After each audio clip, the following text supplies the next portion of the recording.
Hola amigos de Despierta, este es el tiempo. Nos habíamos quedado, Salim, nos habíamos quedado sobre lo que había sucedido allá en Egipto con Abraham y lo que había hecho con su esposa, ¿verdad? Así es.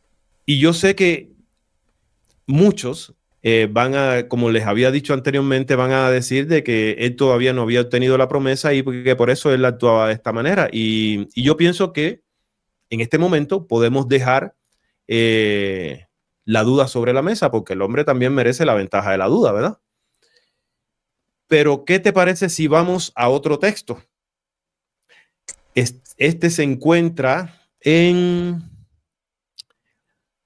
Génesis capítulo 20.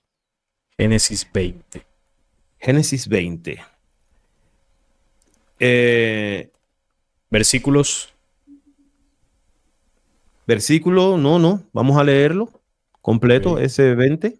Abraham y Abimelech. Exacto, pero déjame yo también para irlo leyendo junto contigo aquí. Capítulo 20. Eh, este es otro texto, porque ya vimos los textos mencionados anteriormente, que eran el Génesis capítulo 12. Y mira, recordemos que el encuentro de Abraham, donde tiene aquel tremendo terror, aquel pánico, aquel sueño profundo, fue en el capítulo 12, ¿verdad? Que está en La la promesa, primera parte, ¿no? En la primera parte de sí, este programa, sí.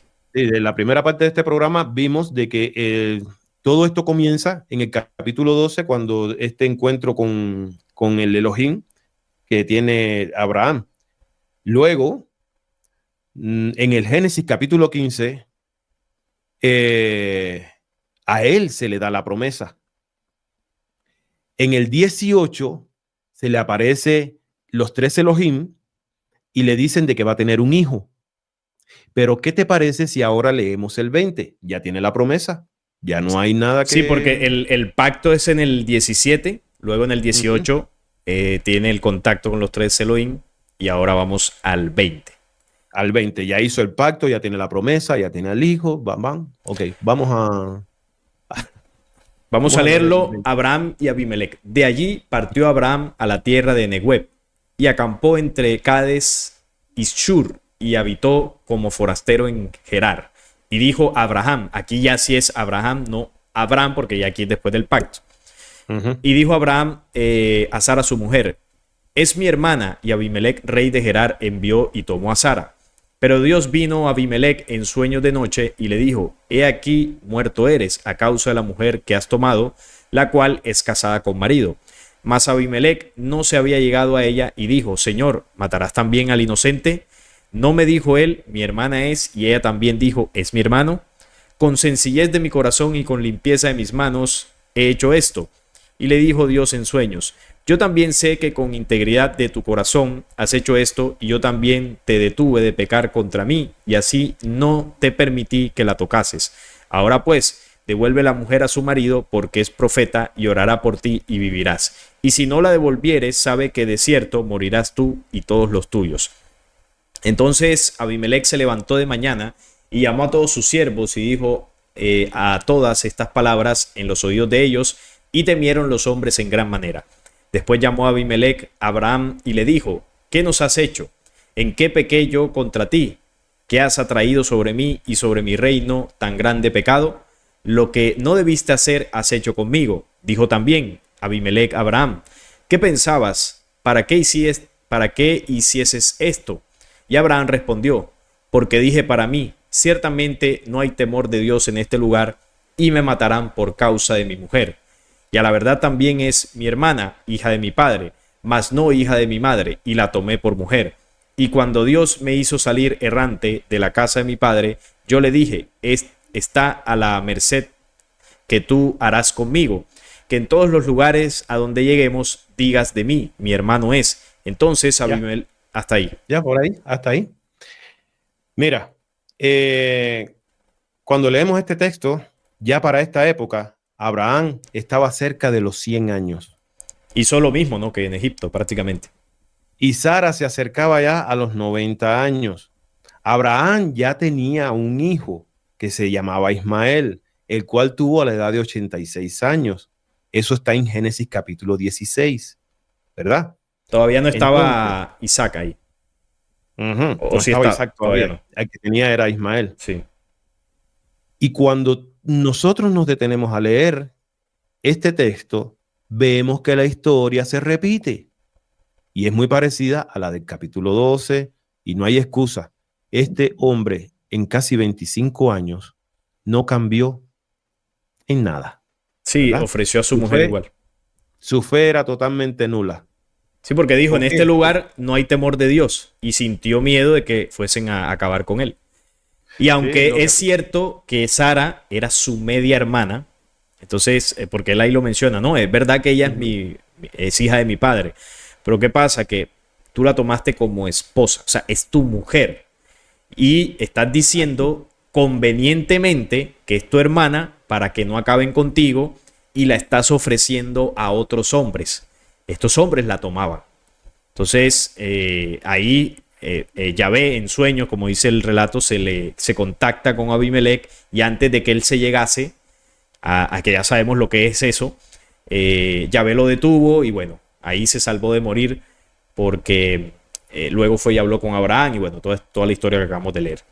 Exacto. Entonces, aquí vemos nuevamente que por él querer salvar su vida, vuelve a entregar a su mujer. Y la verdad, él no estaba diciendo mentira, ¿verdad? Porque él a todos les decía de que era su hermana, porque en realidad ella lo era.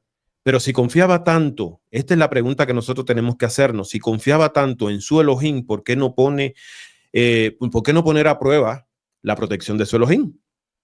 ¿Verdad? Claro. Sino que lo primero que hace es regalar a la mujer. Bueno, no la regala porque siempre recibía recompensa. La presta, sí, la intercambia Sí, por... la intercambia, ¿verdad? Eh, entonces, aquí es donde podemos notar que, mira, ahora que me viene a la mente, su hijo, Isaac, hace lo mismito que Abraham en cierta ocasión. En el capítulo 26, a menos de que la historia se repita y estén mal los nombres, porque ya sabemos de que todo esto es una recopilación de textos mucho más antiguos, entonces, a menos de que haya un error en la escritura y se le haya puesto esto a Isaac, la historia se repite. Yo te voy a leer un pedacito aquí en el capítulo 26, se los voy a compartir a los oyentes. Génesis, yo aquí lo estoy mostrando. ¿Ya Génesis, lo estás mostrando? sí, claro, aquí yo estoy proyectando las citas. Ok, Génesis 26, Isaac en Génesis Gerar. 26, ¿sí? Después, Léelo. después hubo hambre en la tierra, además de la primera hambre que hubo en los días de Abraham, y se fue Isaac a Abimelech, rey de los filisteos, en Gerar. Y se le apareció Jehová y le dijo, no desciendas a Egipto, habita en la tierra que yo te diré, habita como forastero en esta tierra, y estaré contigo y te bendeciré. Porque a ti y a tu descendencia daré todas estas tierras, y confirmaré el juramento que hice a Abraham tu padre.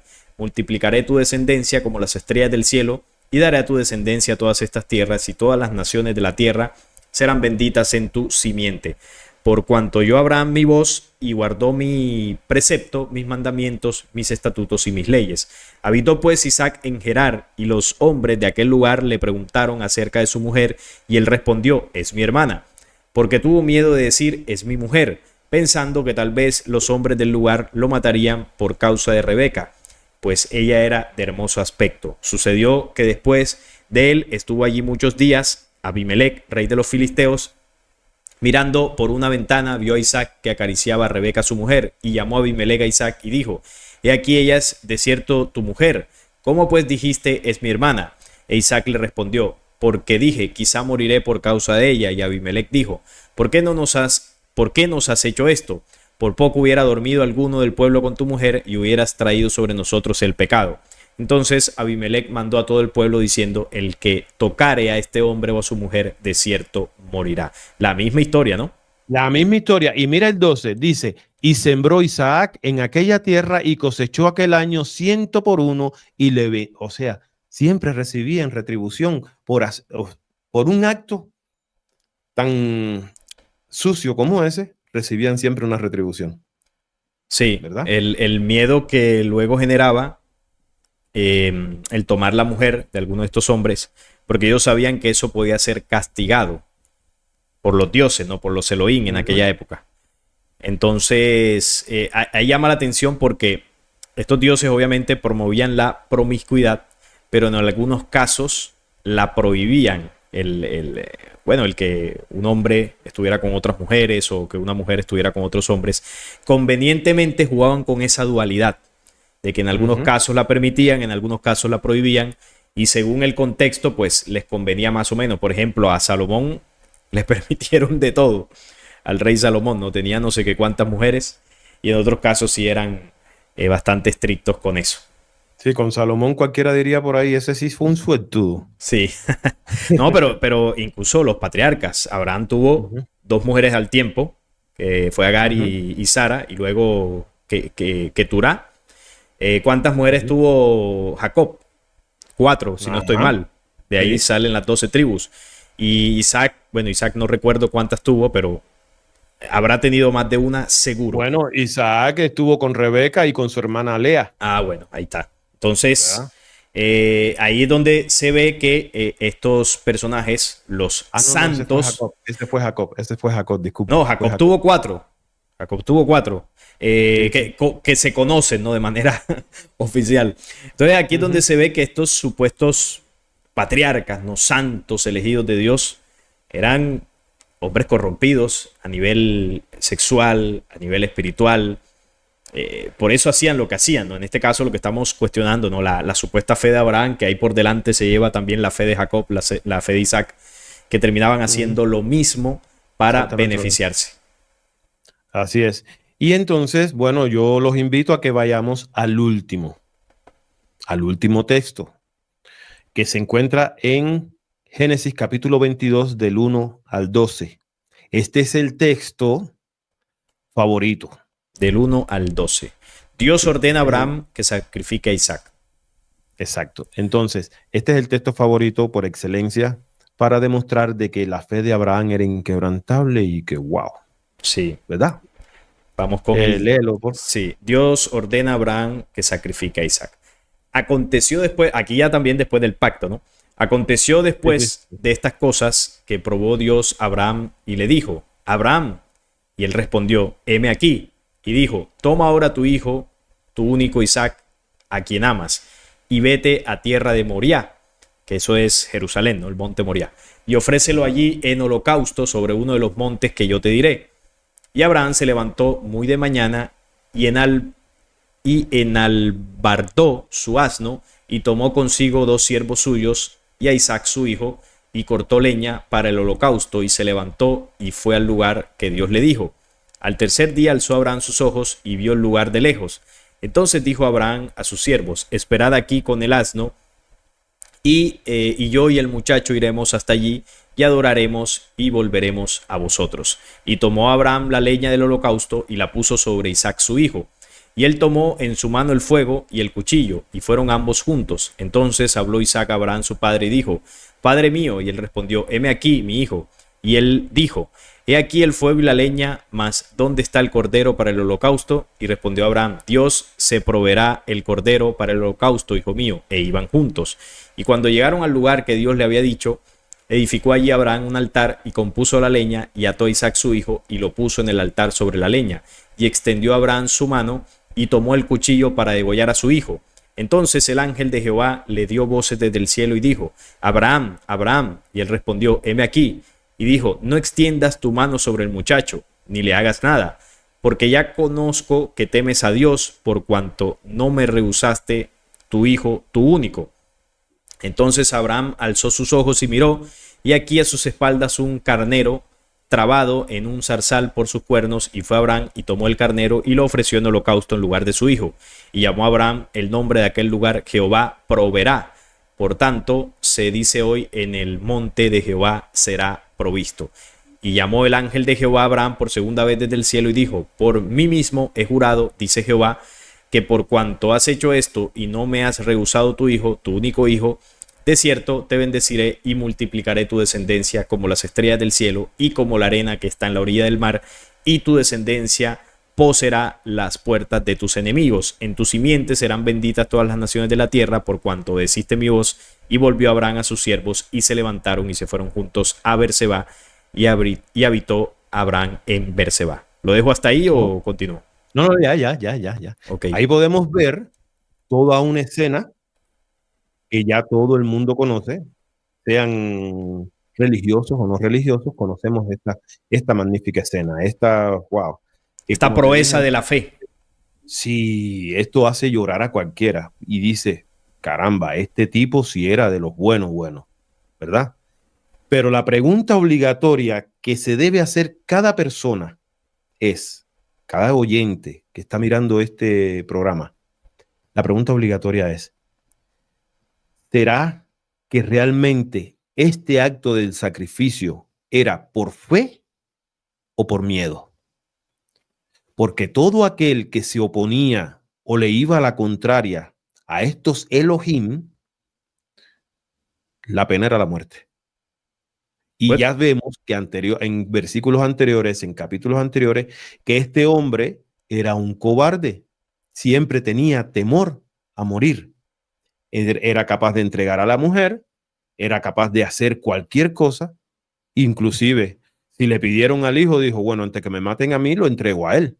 Entonces, yo, de verdad, en mi opinión, este acto de llevar a su hijo para sacrificarlo, para mí, es un acto de cobardía y lo que menos llevas es un acto de fe.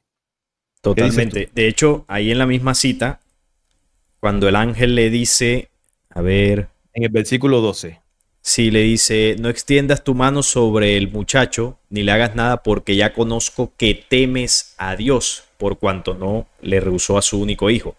Ahí está la base de la acción que hizo Abraham, y es por terror a Jehová. Dijo, tengo que hacerlo porque si no, este acaba conmigo.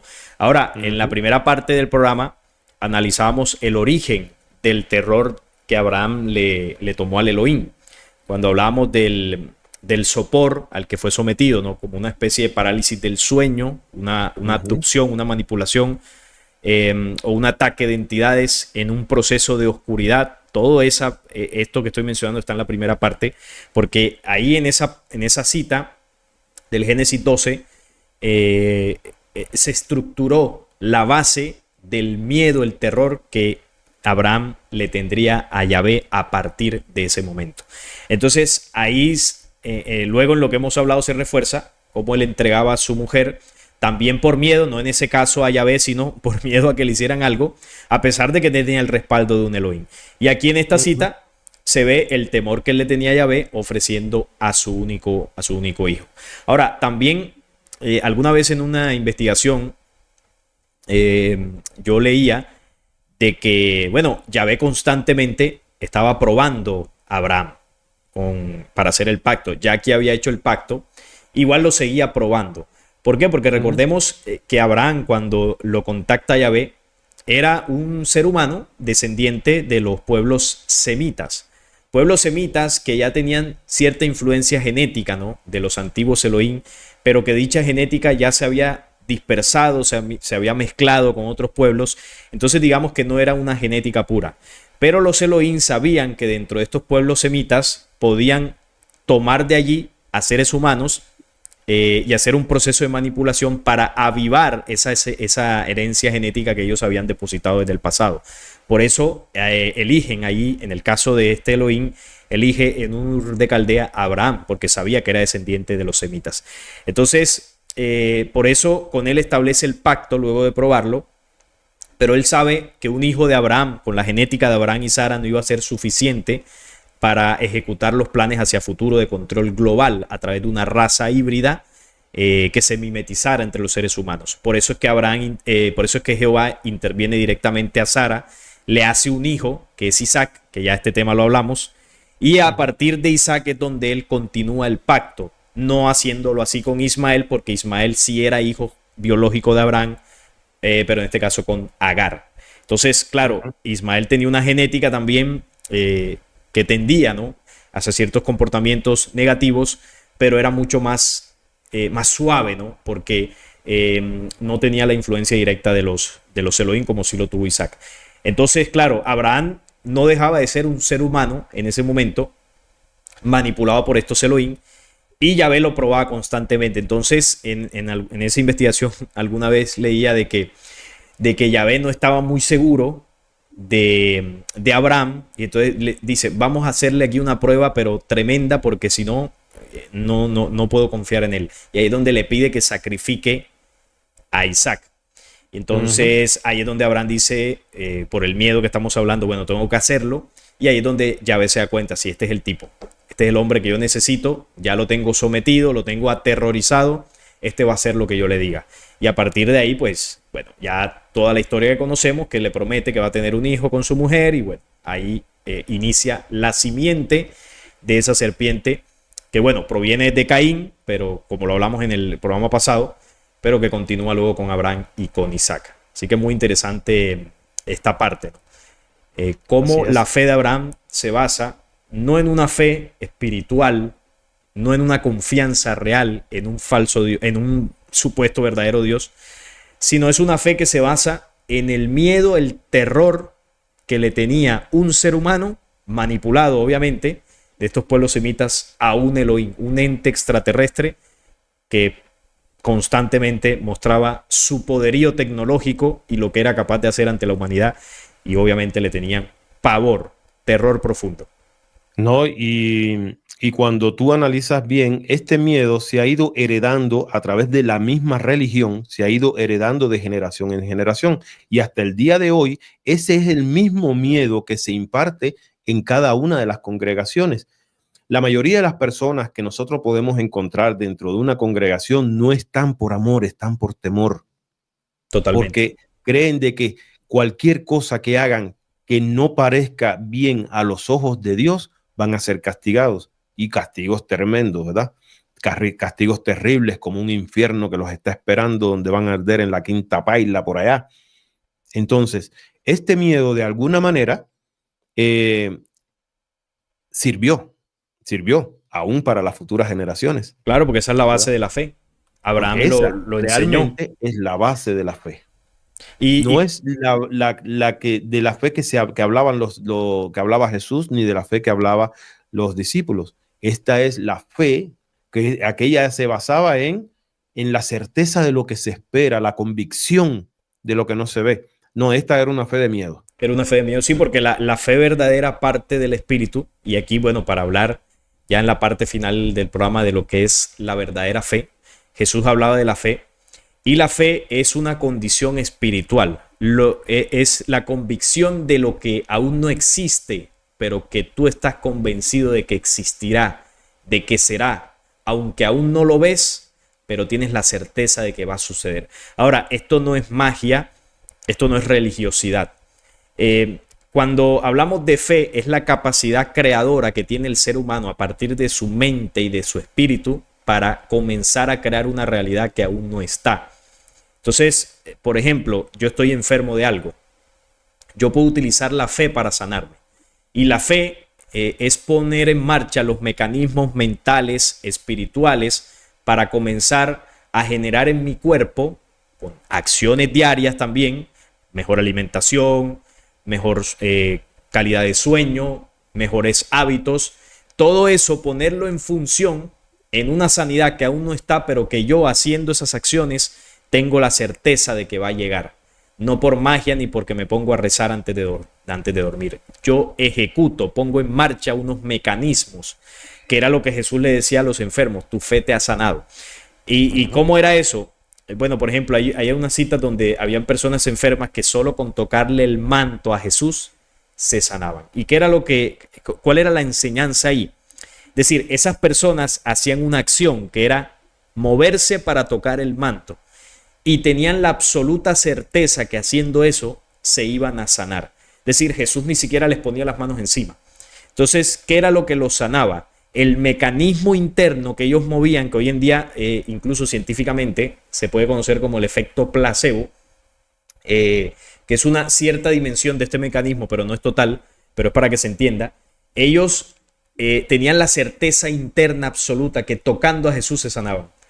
Y no era simplemente por el hecho de tocarlo, que además Jesús emanaba una energía sanadora, obviamente, sino que ellos dentro de sí ponían en marcha esos mecanismos sin tener conciencia de ellos, pero tenían la certeza absoluta. Entonces la fe funciona por un proceso de conciencia y un proceso de acciones, de hábitos y de conocimiento de cómo funciona nuestra mente, nuestro espíritu. Poniendo en marcha todo esto, yo puedo crear realidades que aún no existen. Lo puedo hacer de manera consciente, es decir, conociendo las leyes y la función de ellas, pero también se puede poner en marcha como el famoso efecto placebo. Es decir, hay gente que va a las iglesias y realmente se sana, pero no porque el pastor lo sanó o porque entró al culto, es porque internamente movió la fe, la fuerza de su espíritu para sanarse, creyendo que entrando en ese lugar lo iba a hacer, pero fue esa persona la que lo hizo, no el recinto ni el pastor, que ellos también sanan, pero no con los mecanismos naturales, sino moviendo fuerzas astrales. Eso son ciencias que ellos estudian. Entonces, la fe es un mecanismo espiritual, es una fuerza espiritual. No es que yo me quedo sentado y bueno, si Dios quiere, voy a hacer eso. No, tú tienes que generar mecanismos, tienes que moverte, tienes que actuar, tienes que accionar, tienes que tener certeza, tienes que crear a partir de tu mente esa realidad y las cosas se van a dar. Así que no tiene nada que ver esta fe que estamos hablando con la fe del miedo que enseñó el supuesto padre de la fe, que era, como tú lo decías, un cobarde. Así mismo. No, el programa para mí creo que ha sido súper esclarecedor para aquellos que todavía tienen sus dudas con respecto a este personaje y a su accionar. Bueno, ya vimos pasamos por algunos textos donde podríamos analizar que realmente el comportamiento de Abraham no era el de un hombre que tenía la superfe, no era un superhombre, era un hombre normal con tremendos miedos, ¿verdad? Y que, bueno, a la conclusión a la cual yo podría llegar sería de que después de haber analizado todo estos o algunos de estos versículos, si toda esta historia que narra el documento bíblico sobre este hombre es verídica, vamos a suponer, porque así lo pactamos desde el principio, ¿verdad?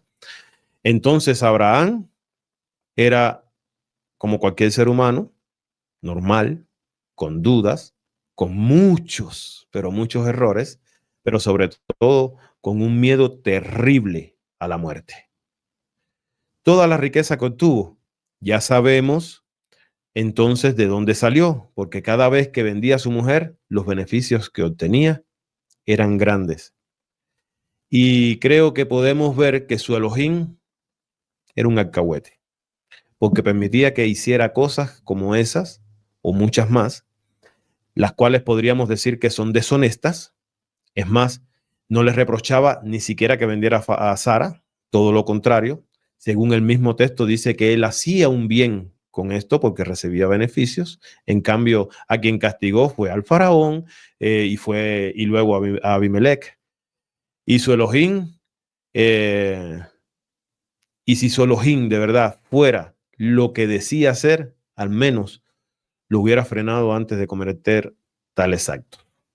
¿Verdad? Era alcahueteó a Abraham, a Isaac, a Jacob, a Moisés, a Salomón, a David. Estos tipos hacían lo que querían. En muchos casos despiadados, promiscuos.